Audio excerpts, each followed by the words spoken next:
Welcome to The Driven Entrepreneur, where we sit down with visionaries, trailblazers, and entrepreneurs and discover why and how they do what they do. We'll get the backstory, plus plenty of life and business lessons along the way. Here's your host, Matt Brauning. Hey, welcome back to The Driven Entrepreneur. It's Matt Brauning. And this week, I've been thinking, in fact, if you follow me on social media, you probably do at Matt Brauning. You know that I'm thinking a lot about finance, a lot about money. This year in 2021, as we kind of come to the final few breaths here of the year, it's been a massively financially transforming year for me and my family. And I've been following a lot of financial principles that early in my entrepreneur career I did not do.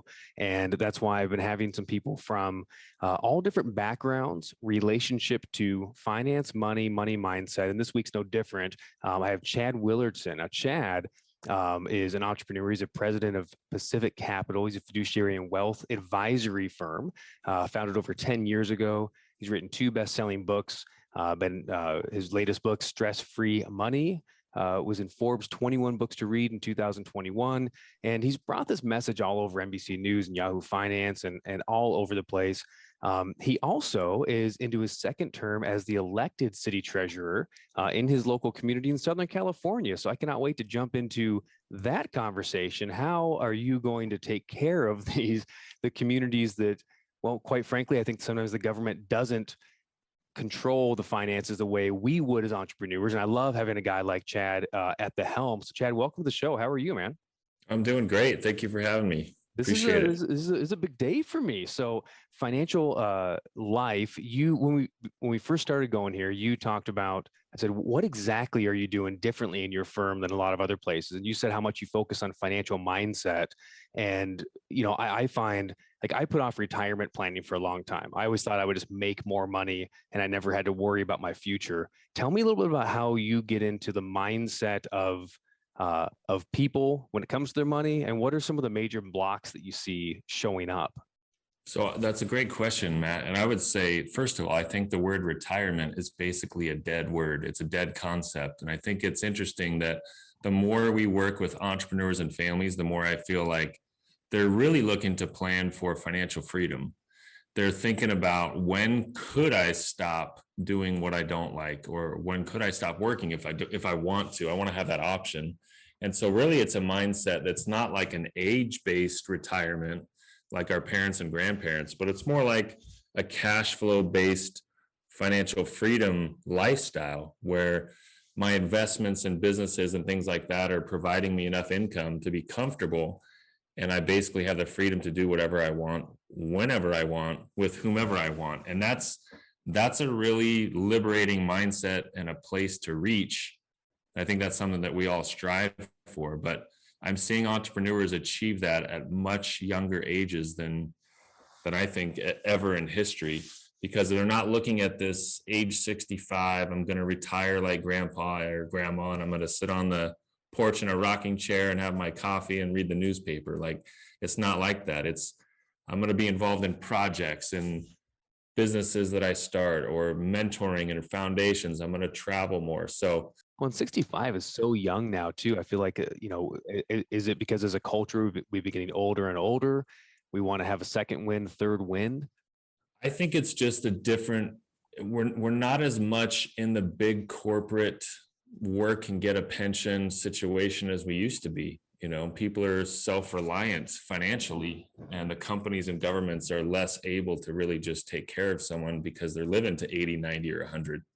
So I think there's 32 million small businesses in the US, and over 60% of them were started from scratch since 2020.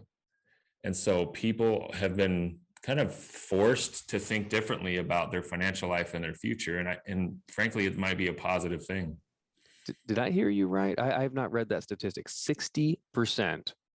We're talking like almost 20 million small businesses in the US are all less than 2 years old. Correct.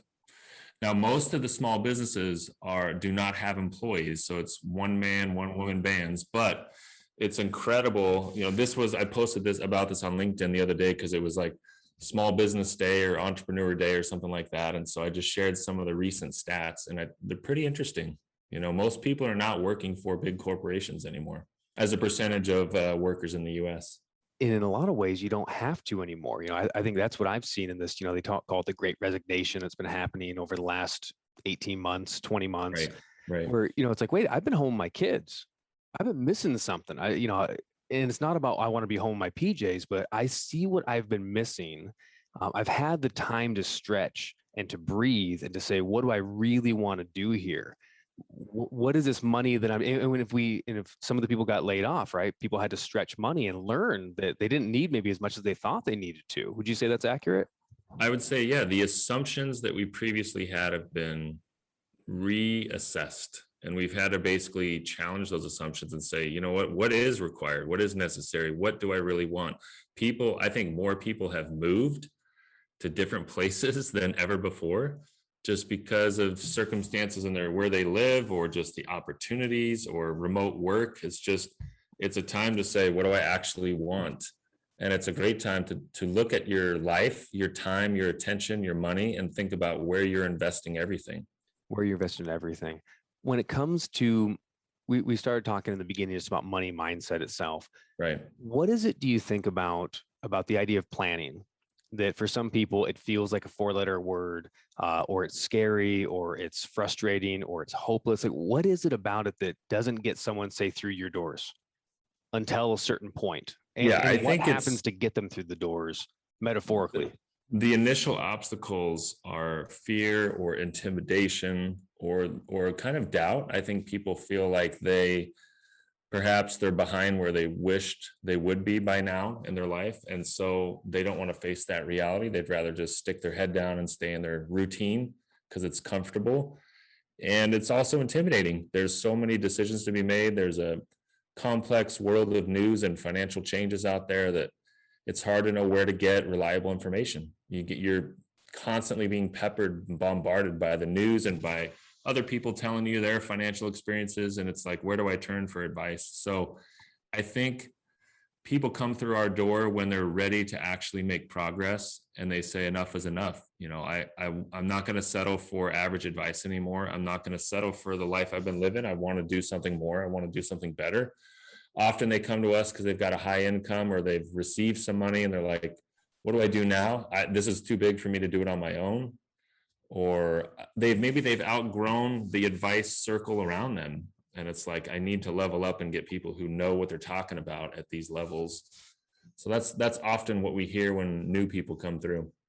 Yeah, I think, and again, the first thing you said, I was dwelling on for a second there, is just getting over the fear of, I've let it go so long, or, maybe I'm in debt, or I have a 14-year-old with no college fund, or whatever it is, right? I'm in the situation that I thought I wouldn't be in, and it's scary to unpack and figure it out.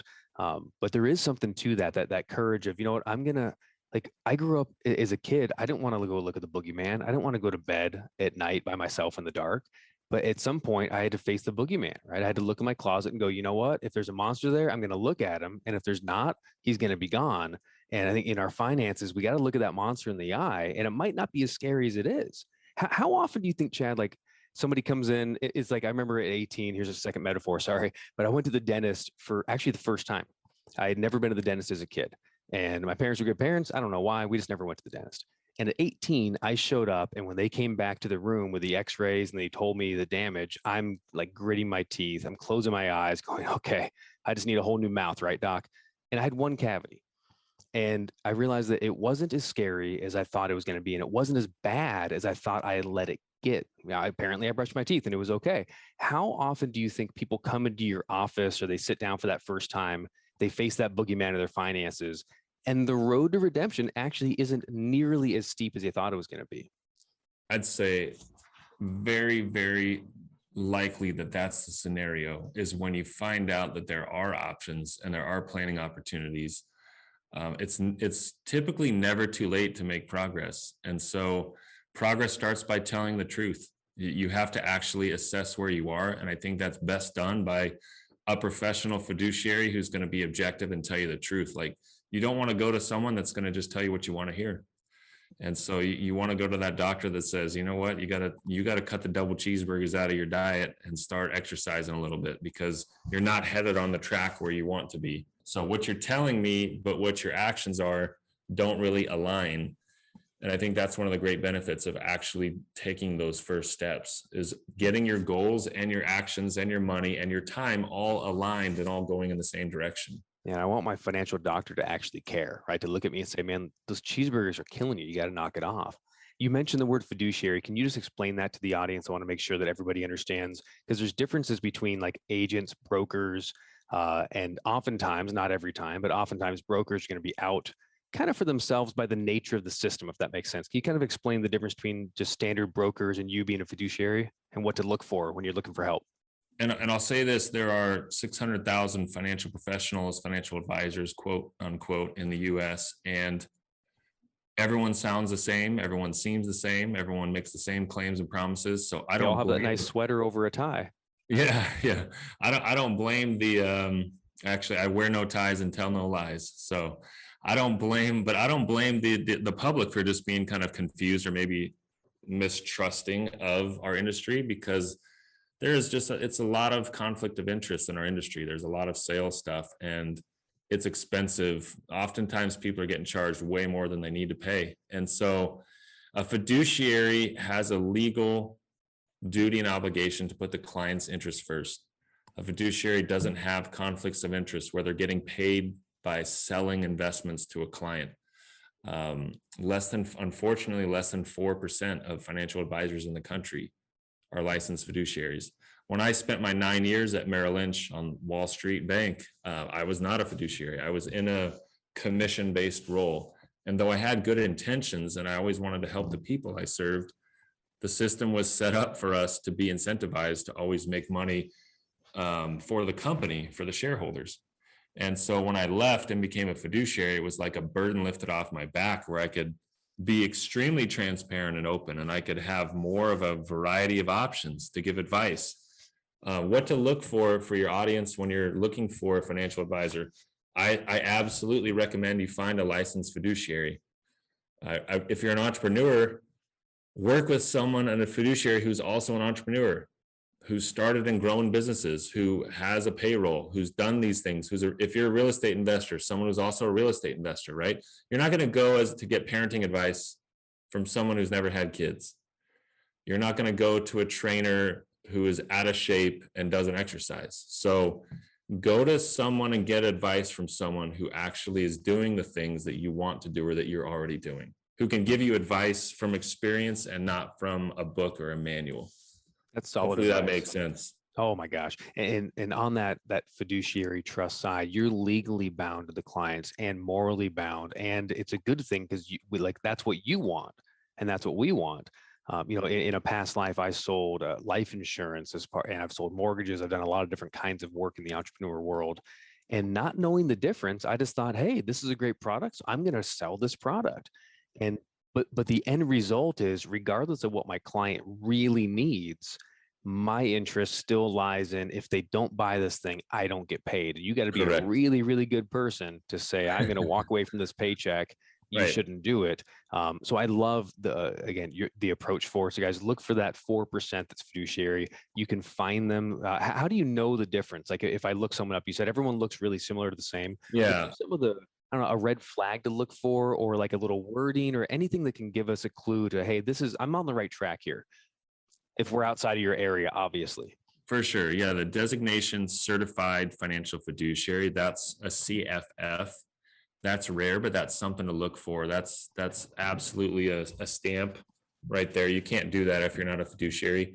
Another way to identify it is, does the financial professional work for the company that holds the money or that does the life insurance policy? So if let's XYZ Bank, if the financial advisor works at XYZ Bank and my statements would say XYZ Bank, that person works for the company, not for me, the client. So you want someone who has separation, independence, they're out on their own, and they can give advice on financial decisions without having the strings attached from their employer. And that's extremely different. So where they work, if they're affiliated with a broker or broker dealer, that's a red flag. They're not a fiduciary. If they have a broker dealer license, like I dropped all my broker dealer license, my New York Stock Exchange licenses when I became a full independent fiduciary. So I'm so glad to hear that, because there are people, right, that are independent and they still have the broker dealer, which means they can go to bat for you, or they can go to bat for themselves. It depends on the character, and oftentimes we don't get to know somebody's character for a little while, right? It takes relationship building. Tony Robbins talks about that in his book, Unshakable. He talks about kind of the fake fiduciaries out there who are kind of playing both feet in the pool, out of the pool. And it's unfortunately, a lot of people are like, people come into our office and we look at their financial situation and they're paying maybe 3 to 4 times what they should be paying, but they have no idea. And it's unfortunate because that money adds up over a 10 and 20-year period. Yeah, those are some confusing statements. Now, I want to pivot a bit too. You mentioned entrepreneurs going to an entrepreneur planner, entrepreneur fiduciary. So one of the biggest obstacles I had for years and years to investing and planning, and just what I would call that whole conversation, Chad, was, well, my income is sporadic. I have high months and low months, and I'm either waiting for it to stabilize, or I'm waiting to quote unquote make it big, or finally get to a certain level that now I feel like I have excess. The problem is I never budgeted personally or business, so I just earned my stupidity, as Dave Ramsey says, and I did that for 20 years, right? I just kept making more and then spending more. If you have an entrepreneur like me 20 years ago sitting in front of you, your kid opens a lemonade stand. He's an entrepreneur. She's an entrepreneur. What do you tell them? Small business in relationship to investing and planning. How do they go hand in hand? What should I be doing early on in my business? So you shouldn't start a business without a plan. So most entrepreneurs have some kind of planning for their business success. And the same is true in the area that they often neglect, which is their personal financial life. So they might be so focused on their business goals and reading them and writing them and meeting about them and doing all these activities around reaching their business goals. And yet never once are they talking about their own financial life or their own personal financial goals. So it's incredible to me that they don't take it seriously. So sometimes I get asked, when should I start? Maybe it's too soon. Maybe it's too early. Am I ready for some serious financial strategy stuff in my life? And to that, I say, well, it's like asking the question, when should I start getting healthy? Like, when should I start exercising and eating healthier foods? Maybe I'm not ready. Maybe I should wait. It doesn't make sense, right? So like, the sooner you start planting these seeds, the longer they will have to grow and nourish and flourish. If you want to plant a tree that has lots of shade and provides lots of fruit in the future, you've got to plant the seeds as soon as possible and be consistent planting the seeds. And so that's what I would tell young entrepreneurs is like, the sooner you get these things in order, you're going to have so much additional time for everything to mature and compound and grow, those habits to continue to permeate your business and personal life, that the success will be astounding compared to those who waited. So even if it's just the habits, following the principles, like say living on less than you make and putting some away for profiting first, or putting some away for the future, if it's $1, if it's $100, if it's $10,000, but getting that principle when you're early on or when your income is sporadic, it's like, look, even if I have a low month, I'm still going to run my business on less than I earned, and I'm going to set some away, right, for retained earnings or for my future. And I can do that with a low month. I can do it with a high month. Following the principle is everything. Now, your new book is Smart, Not Spoiled. And I believe you wrote this, was it with your kids in mind, or was it just for every kid in mind? Tell me about Smart, Not Spoiled. It's full of stories with me and my wife and our 5 kids. So my oldest is now 17 and my youngest is 6, and we've got 3 in between. But I just heard that question constantly of successful entrepreneurs and families thinking about, how do I not ruin my kids? Or what do I teach my kids about money? Yeah. And it's not being taught in the schools, and it's basically not being taught in home. So I said, I got to collect all the stories from my family, from my clients, from my friends, and try to put the best resources in a tight book that says, here are stories, activities, ideas, and conversation just laid out right there for families to go in and talk to their kids about money, because these are things that you can start teaching them as young as 5, 6, and 7 years old. Give me an example of something you would teach a 5-year-old when it comes to money versus a 15-year-old. A 5-year-old, you're going through the grocery store and you're talking about your decision-making process of what to buy for the week for the meals. You're talking about, I went to work and earned money and saved up money so that we can buy the food today, so that we can prepare the meals at home for the week. And this is, I planned to make these purchases, so we're going to buy exactly what we want to have in our fridge so that we can eat the food that we want to be healthy. And it's just, they see the correlation between work, planning, saving, and spending. So a lot of parents say, well, I don't know what to teach them, or I haven't really taught my kids about money. But whether you like it or not, you're teaching them about money. They're observing you. You hit that Amazon button and the boxes are on the porch. The kids are thinking, okay, there's a magic button on my phone that if I press it, I get boxes at my doorstep. Or I swipe this plastic card, I get stuff in my cart. I put the card in the box, cash comes out. Like, you're teaching them about money. You fight about money with your spouse, you're teaching them. So they're absorbing all that. Yeah. So you mean you don't just have to go to the grocery store and just fight your kid the whole time going, no, we can't have it. No, you're not going to eat it. No, we can't have it. I love it's like you're describing coming alongside and mentoring. You're saying, hey, we're just going to grocery shop together and I'm going to let you in, right, on my mindset and on my decision making, rather than, I think a lot of parents are old school. It's like you feel like you need to keep your kid on the outside for whatever reason. It's like, oh, you're too little to understand, or whatever it is. So I love that. Just bringing them into the fold in your decision making as maturity allows. That's brilliant. What about a kid's car? Okay, I'm going to get to the kid's car, but I'm going to go back a step and say that in the book, I cite a study that says parents are more comfortable talking about drugs and sex to kids than about money. And it's a taboo topic, and it shouldn't be. And so the goal of the book is really to make money a comfortable conversation topic in the family, because kids are being sent off at 18 and they're getting solicitations for credit cards and student loans and stuff that they shouldn't even be really getting involved in, but they have no financial education or foundation to go from. So they're easy sales targets the second they turn 18. So we really have to think more intentionally about how we approach money with our families, because these kids are being thrown to the wolves, essentially. So I just had to say that part, because that's kind of the purpose of the book. I can't tell you how much I appreciate it, Chad, because I am 100% in your corner on that.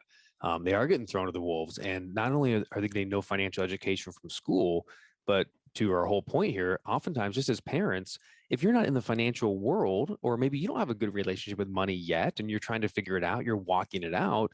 What do I have to teach my kids if I still need to get my own house in order, right? If like my mom, I remember watching as a kid, juggling credit cards back and forth. And I just thought, well, that's what you do, right? Like good money management is good debt management. Nothing could be further from the truth. But then when I grew up, I thought, oh, okay, well, how do I want to move my 0% credit cards around? And how do I want to be smart with money? And, it took me a number of years to finally live and do my business debt free and go, well, that's actually not what I want to do. There's other education out there. So back to the car. No, yeah. Back to the car. 17-year-old son, daughter? Yeah, daughter. So for us, it was, she had to save a lot of money. I think that any of the big purchases and small purchases from a young age to a teenager, kids can be involved, like you said, and they can take accountability. So one thing I'll point out is that we never paid any of our 5 kids an allowance. I don't really believe in allowances. I think it creates entitlement. It creates people just saying, well, I exist, therefore I should get paid. And that's a problem that we have in society today, is people just say, well, I deserve all this stuff because I'm here. And the government's going to pay me to, even if I don't take out the trash. That's right. So I'm not going to brush my teeth unless I get paid. I'm not going to, so we created a menu of opportunity that has, it's basically a spreadsheet, a point system for our kids to do things above and beyond. So above the little stuff of making your bed, brushing your teeth, helping with the dishes and things like that, it's the above and beyond. It's maybe to clean the garage or wash mom's car or vacuum the house or wash the windows. It's things like that they can do every week up to whatever they want to earn. There's no limits on what they can earn, but they can earn nothing. And so when my kids have a situation where they're going to a birthday party, or they're going to like our kids, one of the kids got invited to a Christmas white elephant gift exchange party with the other kids at high school. That's great. He's going to buy his own present.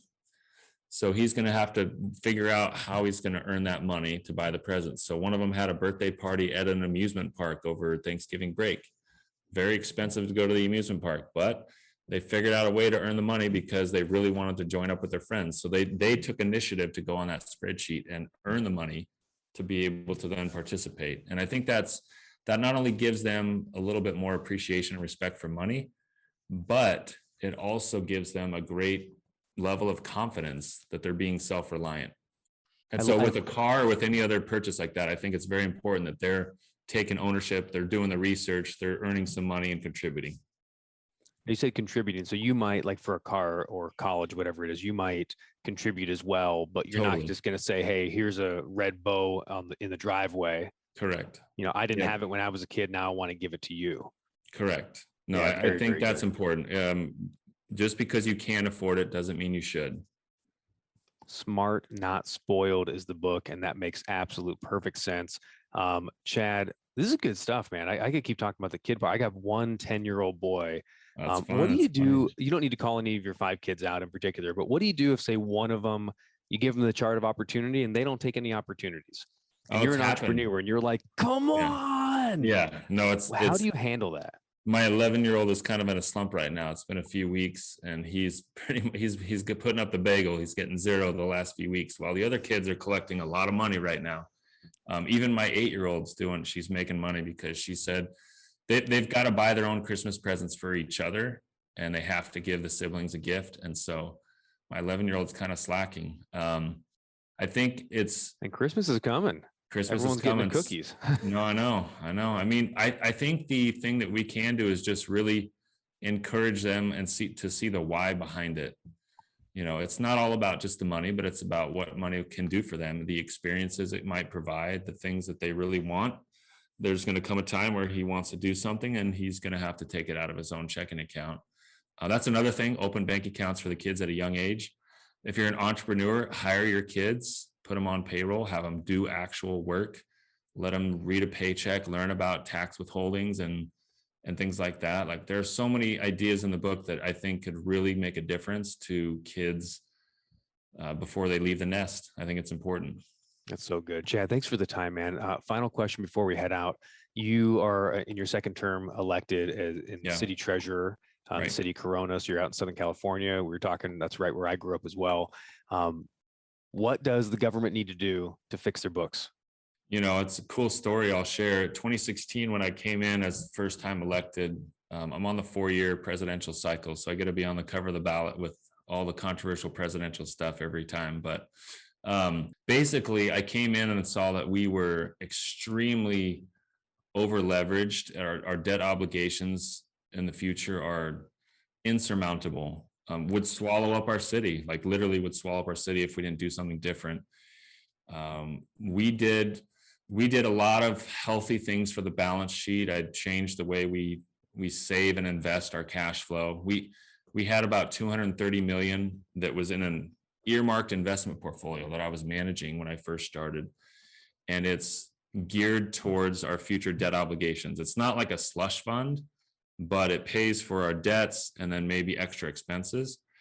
I'm happy to say, despite ups and downs in the economy, that investment portfolio is now $380 million after my first 4-year term. So no one ran against me last time, which made it a lot easier. Lucky for us. Yeah. Lucky for Corona. Yeah, it's been awesome. So we got the credit rating of our city upgraded to a AA+, which is super rare. And because of that, we refinanced our I think it was over $250 million in debt. We refinanced it from 7.5% to 2.1%. And we cut the terms, the length of the note. So I basically saved our city $166 million when we closed that deal just a couple months ago. There's a big press release about it and stuff. So I think, I don't think anyone's going to be running against me next time either, but yeah, no one's running against you, man. I mean, if you're getting the city into less debt, shorter debt, more more positive assets. That's a really good thing. I mean, when you're Positive describing cash that, flow.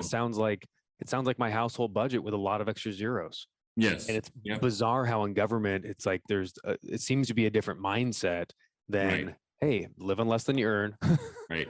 save money for the future, get out of debt. Like, I- how do we continue that process? And what you would you have to tell have other tough- cities, or what would you tell the yeah. federal government? Tough conversations. Tough conversations. That's what it came down to. It came down to just telling the financial facts. It's about trust. Like I think the trust level between government agencies is pretty low, and people are out for their own agendas, often their own departments, and really there's not a lot of thought to where the money comes from. To me, it's kind of mind-boggling, because as an entrepreneur and a financial guy, it's like I'm obsessive about cash flow and investments and spending and saving and all that stuff, and yet oftentimes it's just the programs have their own departments, have their own agendas. And so it was really about coming in and saying, objectively, everyone, we're on alert, we're on alarm now, because if we keep heading this direction, we're falling off a cliff.